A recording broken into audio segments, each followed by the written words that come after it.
कहनी भूखा पर खाइयो ले तो लड़का घर से भाग के कहाँ जाए।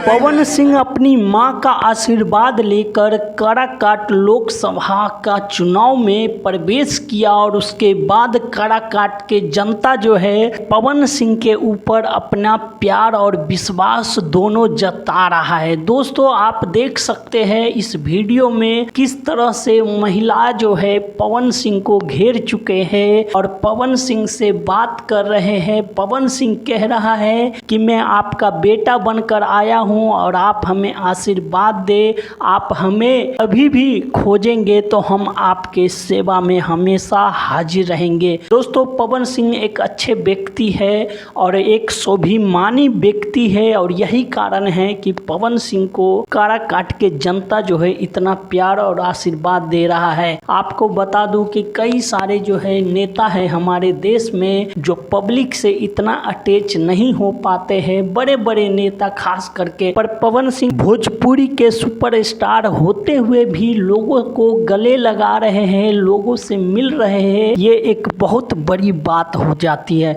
दोस्तों पवन सिंह के मां ने कहा था कैमरा के सामने कि पवन सिंह अगर गलती करे तो उन्हें ज़रूर बताइए कि ये नहीं ये करना है, ऐसा नहीं ऐसा करना है, और पवन सिंह काम करेगा। मेरे बेटा के ऊपर एक बार विश्वास कीजिए, मेरा बेटा आपका सारा काम करेगा। दोस्तों पवन सिंह हारेगा या जीतेगा ये तो वहां का जनता तय करेंगी काराकाट की, पर एक बात तो सच है कि पवन सिंह जिस तरह से लोगों के बीच में जमे हुए हैं, लगता है कि पवन सिंह 2024 का लोकसभा चुनाव जरूर जीतेगा। तो दोस्तों आप इस पे क्या कहना चाहते हैं, आप अपनी राय हमें कमेंट करके जरूर दीजिए। धन्यवाद दोस्तों, फिर मिलते हैं अगली वीडियो में।